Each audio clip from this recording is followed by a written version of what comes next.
Hola, ¿cómo estás? This is Tamara Marie, host of the Learn Spanish con Salsa podcast. This year, we are celebrating our 7-year anniversary, and I have un regalito para ti, a little gift for you, our loyal listeners. When you become a podcast supporter during our anniversary celebration, not only will you get episode transcripts and discounts on all of our Spanish courses, but you'll also get free access to our new course, 7 Songs to Transform Your Spanish. In this course, I give a detailed breakdown of 7 of my favorite Spanish songs that I've covered on the podcast over the years.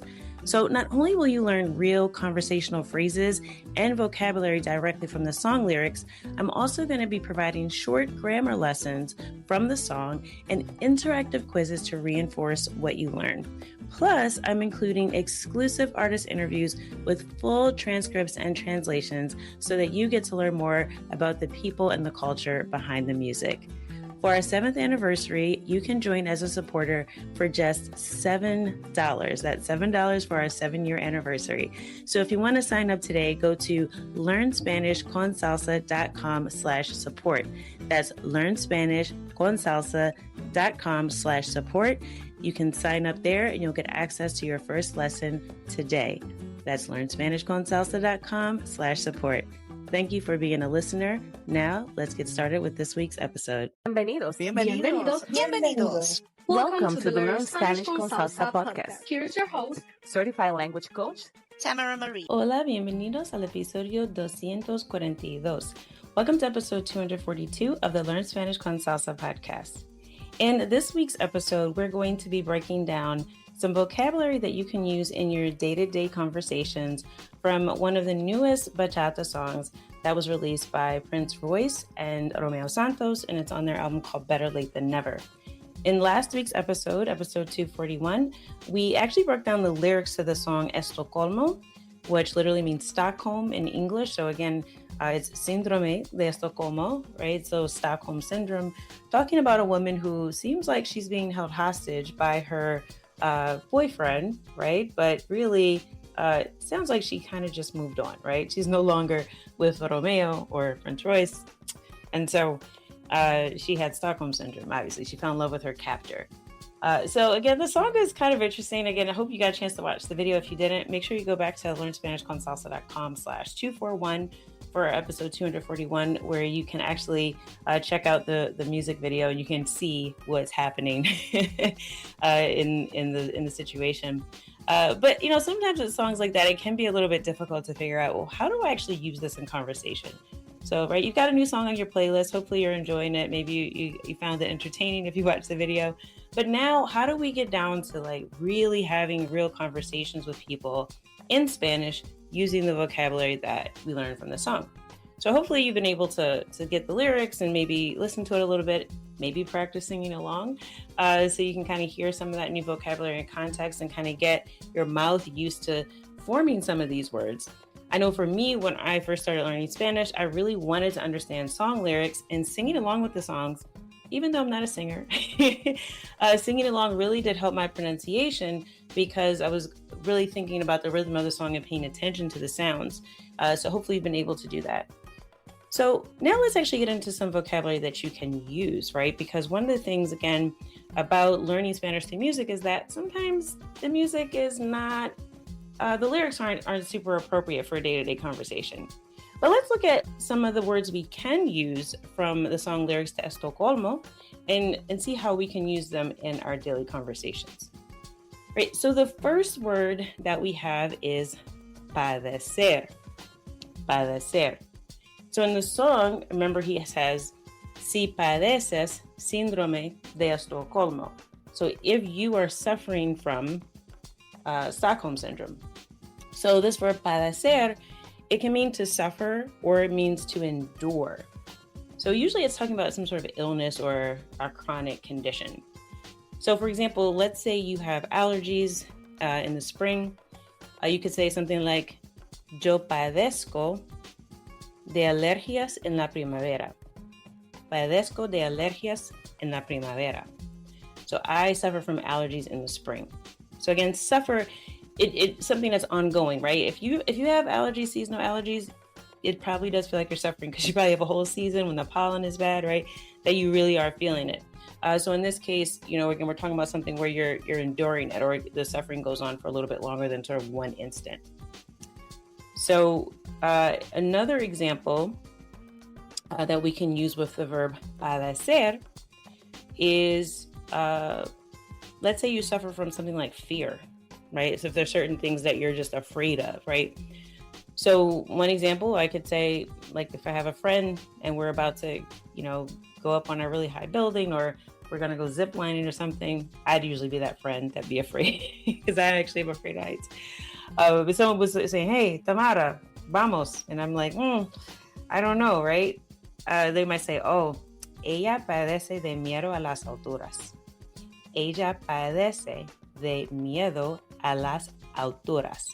So she suffers from a fear of heights. Okay, so that's the verb padecer. So again, these are common things that you would probably use in a conversation, and not talking about someone suffering from Stockholm syndrome because they moved on and got a new boyfriend. Okay, so the next example that we have from the song is apetecer. Apetecer.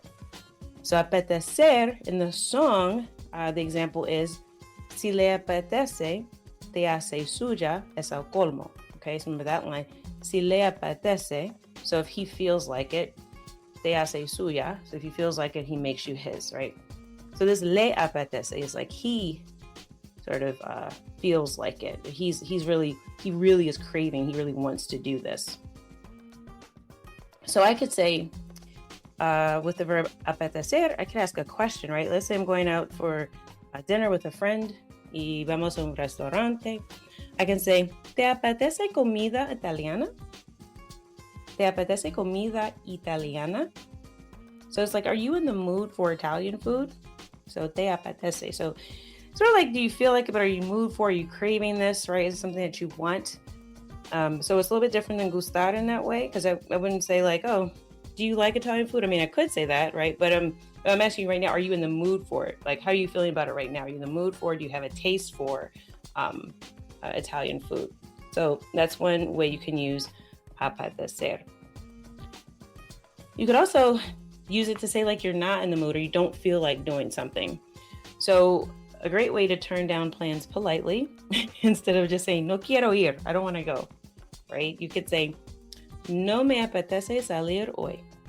No me apetece salir hoy.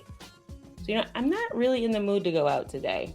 I don't feel like leaving the house today, which unfortunately I think as we get older, that is much more common feeling, right? Or if you're an introvert, okay? So no me apetece, I don't feel like it. Okay, another phrase from the song, and this was right after that, te hace suya, right? The line we talked about before, when he says, es el colmo, es el colmo. It's like, that's it. That's the last straw. I've reached my limit. I'm up to here. That is it. It is over. I'm done, right? And that's what they said. Basically, the last straw in the song would be te hace suya. So if he makes you his, es el colmo. That's it. That's the last straw. So you could say that if you're, fed up with someone or a situation. Let's say somebody's late all the time. You could say, esto ya es el colmo. Esto ya es el colmo. So this is it. This is the last straw. This right here, right now, this is the last straw. Also, if you're, complaining about something, which hopefully you're not doing too much, but it is helpful to kind of know how to use these things. And also, if you hear someone saying this, so you kind of understand what emotion they're expressing. So let's say like complaining about, if you're complaining about a bad situation, it's something that's even getting worse, right? I could say, perdí mi cartera y ahora llueve. Es el colmo. Perdí mi cartera y ahora llueve. Es el colmo. It's like I lost my wallet and now it's raining. That's it. I'm done. It's just too much. Like, it's almost like I give up. I'm going... I'm going back in the house. This day is not going for me, right? So that's it. So it's just like, it's too much. Like I'm over it. I can't go anymore. There's a lot going on here. Okay. So that's that word or that phrase, es el colmo. So it's like, I'm up to here. All right. The next word we have is another verb, and this is tumbar. Perdón, tumbar. Tumbar. And tumbar means like to knock down, like to knock something down, to knock something over, or it's like to overthrow something. So in this case, in the song, he says, tumbo la puerta. So like I'm knocking down the door, like knock on the door, knock down the door, right? So basically I'm aggressively coming in. All right, so in the song it says tumbo la puerta. But you might use it to talk about something that happened, maybe it was accidentally, right? Something got knocked over. You could say, el perro tumbó el vaso de agua. El perro tumbó el vaso de agua. And if you have a dog like mine, I have a Siberian Husky. He has a lot of energy.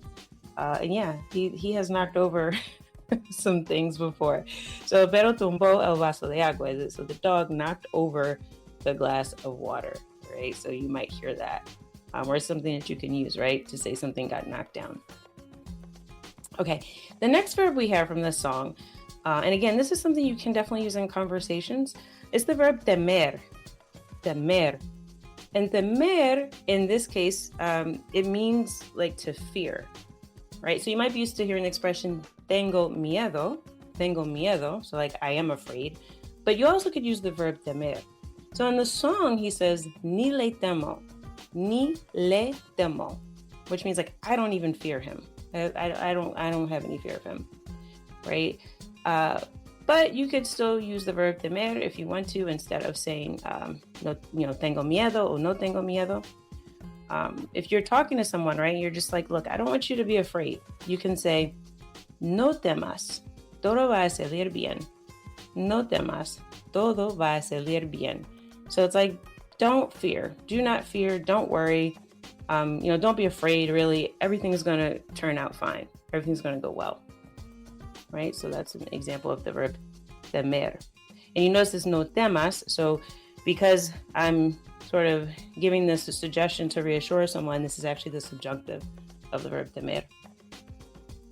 All right, another expression that was used in this song, and again, this one, I think, is one that's really difficult to translate word for word. And you probably haven't heard it that many times or maybe didn't notice it because you didn't know what it meant. But this is the phrase brillar por su ausencia. So remember in the song, it starts out saying, he was in the stairwell waiting for her. And he said, brillaste por tu ausencia. Brillaste por tu ausencia. So it's like literally like you shined because of your absence. But like we talked about in last week's episode, this actually means like you were noticeably missing, right? You were glaringly absent. Like I really noticed that you weren't there because you probably should have been there, right? So it's like your absence is more noticeable than your presence. Like your lack of presence is notable in this case, right? So it can be kind of sarcastic, but it's really just a way to say like you weren't where you were supposed to be and it did not go unnoticed. So you could use that in real life. So for example, let's say that you had a meeting at work and one of the key people was not there, right? Their presence was probably important. So you could say, el jefe brilló por su ausencia en la reunión. El jefe brilló por su ausencia en la reunión. So the boss was glaringly absent from the meeting. Like we really noticed, right?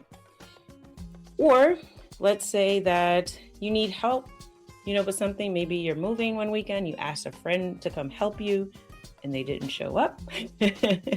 You can say, esperaba ayuda, pero mis amigos brillaron por su ausencia. Esperaba ayuda, pero mis amigos brillaron por su ausencia. So, I expected to have help, but my friends were nowhere to be found. They were nowhere around. Okay, so again, this is something that you can use. Probably not as common, but it is a phrase that if you want to make a point of saying like, hey, you really were supposed to be here, then this is a phrase that you can use. Right? And then we have the use of pensar, the verb pensar, but in this case, it's in a different way. So we already know that pensar means to think, right? Very common verb. We probably learned it pretty early on learning Spanish. So, but in the song, he uses pensar plus el infinitivo, so the infinitive form of a verb. So he says, mañana pienso volver, which doesn't mean, again, like tomorrow I think to return. It means tomorrow I plan to return. Like I'm going to be back. I intend to be there tomorrow. Okay, so when you use pienso with the infinitive of a verb, so in this case, volver, to return, then you really are saying that this is something that you're planning to do or that you intend to do. So it's important to know that because it's also a different way that you can express your future plans and intentions, right? So hopefully it's not to go visit someone's house because they broke up with you and they've moved on, but maybe you have more constructive plans.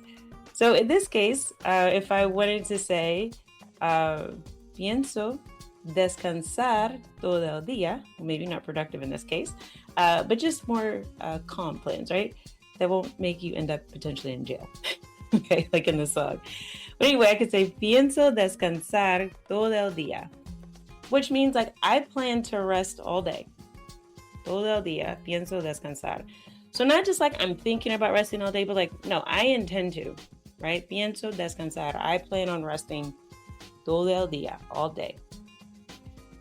And then I could also say, like if I'm planning a trip, I can say, pienso visitar España el próximo año.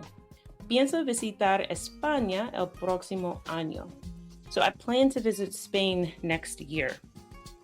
All right, so again, this might be something you have been thinking about, you've been planning it, but when you say pienso visitar, it's like, you know, I'm really intending to go, right? I'm not just thinking about it, but you know, it's implied, but it's saying, I've thought about it and I'm going to take action now, right? Pienso visitar España.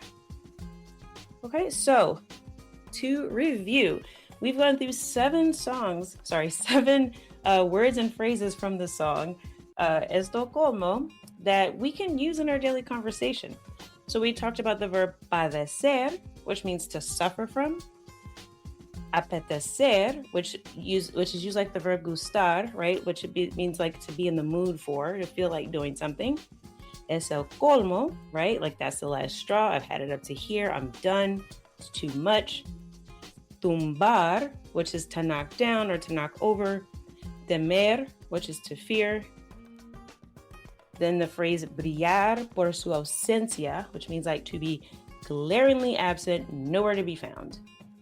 And then pensar plus the infinitive, which means I plan to or I intend to. All right, so those are the lyrics, the verbs and the phrases that you can use in your daily conversation from the lyrics of the song Estocolmo by Romeo Santos and Prince Royce. So I hope you have found this helpful, and I hope that you are thinking about ways you can use this in your daily conversation. I challenge you to take a moment to write down these verbs and these phrases. Think about a situation where you might use them and write out a couple of examples. That'll definitely help get it into your memory so that the next time you have a conversation, you might be able to say, you know, when you have a session scheduled with a language exchange partner and they don't show up, instead of just saying, ¿Dónde estás? Where are you? You could say, brillas por tu ausencia. Like you're glaringly absent from our session, okay? So again, take note of these. I hope you find something that's helpful. We will include this list as always on our website, on our show notes page. So you can go to learnspanishconsalsa.com/242 for episode 242 of the podcast. And I'm not going to leave you hanging. I did promise that I was going to give you the answer to the trivia question about Prince Royce that I asked last week. Do you remember what the question was? Okay. The translation of it was, if you didn't catch it, is what did Prince Royce sell before he became famous? So I hope you were able to translate even just the question, right? Because that could have also caused an issue. So what did Prince Royce sell before he became famous? And the answer is, don't have a drum roll, but the answer is vender teléfonos celulares. Okay, so Prince Royce sold cell phones before he was famous. In fact, he worked at a cell phone store in the Bronx, and he used that money to pay for his first demo that he recorded. All right, so if you got that right, then you are a true fan de la música bachata. Felicidades. I hope that you found that challenge, or at least a fun fact about Prince Royce. And I don't know if they're still on tour. I know that Prince Royce and Romeo Santos have been touring with this new album as well. So hopefully you've been able to catch their show. And I think I've included, if not, I'll put it in this episode, one of the YouTube videos of one of the performances if you're not able to make it. But definitely really interesting to hear the two of them kind of go through their whole catalog of songs and not just kind of go through their new music. So if you're a fan of bachata or Latin music, Prince Royce or Romeo Santos, definitely check out Better Late Than Never, the album. But as always, I hope that something you heard in this week's episode has helped you go one step closer from Spanish beginner to bilingual. Hasta la próxima.